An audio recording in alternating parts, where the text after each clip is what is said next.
Como que eu me blindo do perigo de vir um momento de crise na economia? Quando eu invisto em anti-ações. O que são anti-ações? A maioria das pessoas interpreta que a bolsa de valores é o investimento em ações. Alguns vão um pouquinho mais além, sabem que existe um investimento em fundos imobiliários. Poucas pessoas sabem da existência das anti-ações. O que são anti-ações? São investimentos que se valorizam quando as ações caem. E mais do que isso, se valorizam porque as ações caem. Tranquilamente, o dólar pode subir, pode triplicar de valor. Ele pode chegar em 15, 16 reais com muita tranquilidade. Porque ele já teve esse preço uma vez. Lá em 2002. Ele já teve esse preço. Claro que lá na época era R$13,95, só que se a gente corrigir por essa tal da inflação, vai chegar hoje a valores de 16 até 17 reais, a depender do indicador que eu uso para corrigir. Então, se a gente viveu um período semelhante ao período entre 2012 e 2016, naturalmente, mesmo com a taxa Selic em 20% ao ano, o investidor estrangeiro não vai querer vir para cá. Ele vai querer fugir daqui, porque ele não consegue sentir confiabilidade. É a mesma coisa que acontece com a Argentina. A Argentina tá com o dólar está subindo 500% no último ano, tá? Só que a Argentina está com a taxa de juros em 38%. Última vez que eu vi estava 38%. Até vou compartilhar a tela com você aqui. Aqui, gente, ó, taxa de juros da Argentina, 38%. Só perde para o Zimbábue e para a Venezuela. Alguém é louco de ir colocar o seu dinheiro lá? Os investidores estrangeiros não vão para lá. Por isso que o dólar sobe lá. Por isso que mesmo com, caraca, eu vou ter 38% na renda fixa, não importa, eu não topo. Por quê? Porque o risco é muito maior. Então pode ser que aconteça isso e eu preciso investir em anti-ações. O que são anti-ações? Uma das anti-ações é justamente o próprio dólar. É o próprio dólar. Por quê? Por que está acontecendo na Argentina? Tem muitas pessoas, muitos investidores estrangeiros tirando dólares da Argentina. O que define aqui no Brasil? Vamos voltar para o Brasil. O que define o preço, a cotação do dólar? O fluxo cambial, o quanto entra ou sai de dólares do país. Então, se entra muitos dólares no país, o dólar cai, o dólar fica mais fácil de ser encontrado. Pensa, tá você, seu primo lá na infância e a sua prima. E aí vinha o seu tio e tinha uma bala para vocês três. Quanto que valia aquela bala? Aquela bala valia um rim. Agora, se o tio vinha com 3 balas, um para cada um, você pegava aquela bala e botava na boca e nem pensava. Agora, se tinha uma, ela valia um rim, porque era só uma para vocês três. Tudo aquilo que é escasso vale mais. Então, se entra dólares aqui na economia, o dólar cai. Se sai dólares, se o investidor estrangeiro tira dólares da economia, o que acontece? O dólar sobe. Então o dólar pode tranquilamente duplicar no Brasil. Pode chegar a 10 reais com facilidade, com tranquilidade. E eu sei que talvez você esteja pensando que, caraca, esse cara é louco, falando dólar a 6 reais.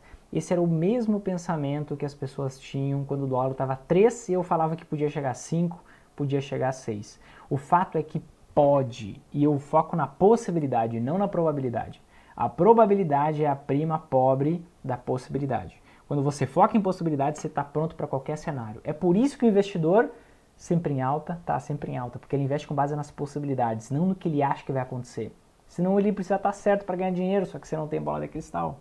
Faz sentido? Então o dólar pode subir muito sim. O investidor estrangeiro no cenário de crise, ele vai ver o cenário de crise na economia. Ele tem hoje centenas de bilhões investidos em ações brasileiras. Ele está vendo lá as empresas cada vez tendo mais prejuízo. Ele vai vender ações caem, vai tirar os seus dólares do Brasil, o dólar sobe. Então eu preciso ter esse investimento se eu quero lucrar num período como esse.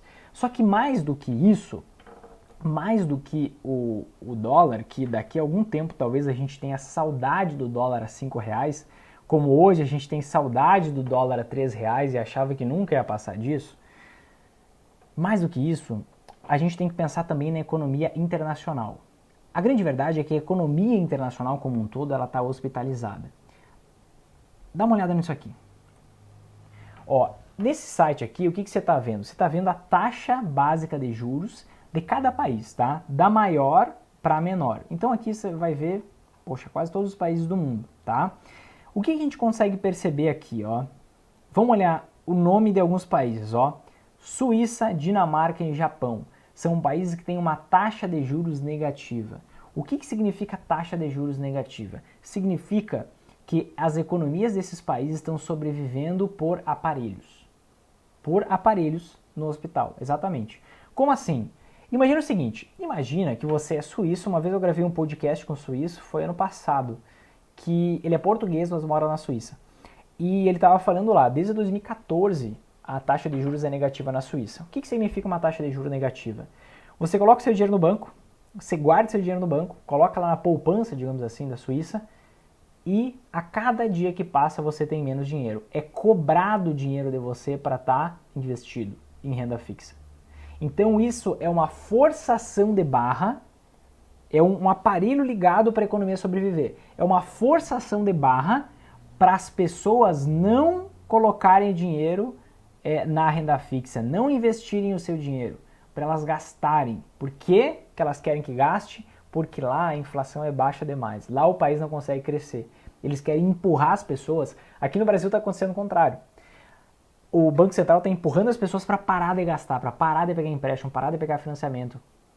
Lá é o contrário, eles querem empurrar as pessoas para gastar porque eles não conseguem ter inflação, eles não conseguem crescer. Então isso aqui, ó, é uma aberração. Você já imaginou você investir seu dinheiro e perder dinheiro a cada dia que passa? Isso é o que acontece no Japão, Dinamarca e Suíça. Esse mesmo fenômeno acontece em vários outros países do mundo. Suécia, Espanha, Eslovênia, Eslováquia, Portugal, Noruega, Holanda, Malta, Luxemburgo, Lituânia, Letônia, Itália, Irlanda, Grécia. Puxa, aqui a gente vai subindo, ó. Que tem taxas de juro praticamente zeradas ou praticamente zeradas. Estados Unidos, entre 0 e 0,25. E tem vários outros países com taxas de juros super baixas. Que naturalmente, o que significa essas taxas de juros super baixas? É o governo dizendo assim, ó, se você quiser investir, eu vou tirar o seu dinheiro de você. Gasta. Gasta esse dinheiro. Gasta porque senão o país vai colapsar, senão a economia vai quebrar. Basicamente, é isso que está acontecendo. Então, é justamente por isso que é interessante e eu sempre tenho valor investido em ouro, porque em todos os momentos de crise internacional, para onde vão os investidores? Para o colo da mãe. Os investidores vão para o investimento mais antigo do mundo. Em todos os momentos de choque, em todos os momentos de crise internacional, você sempre vai ver a mesma coisa. Os investidores indo para o ouro, porque você não dá para investir em nenhum lugar do mundo. Está tudo sendo afetado, os países desenvolvidos estão sendo afetados. Isso respinga no subdesenvolvido, só tem um lugar para ir. Para o investimento mais antigo do mundo, que é o ouro. Então o ouro ele voa durante esses momentos de crise internacionais. É justamente por isso, porque todo esse cenário já é ruim, já é péssimo para a economia mundial, uma parcelinha em ouro é extremamente importante, extremamente interessante para qualquer investidor que preze não só por fazer que nem aquela criança birrenta que fica querendo rentabilidade, sem olhar para os riscos. Para aquela pessoa que tem responsabilidade, tem maturidade ao investir e não quer ficar sempre correndo risco de forma permanente.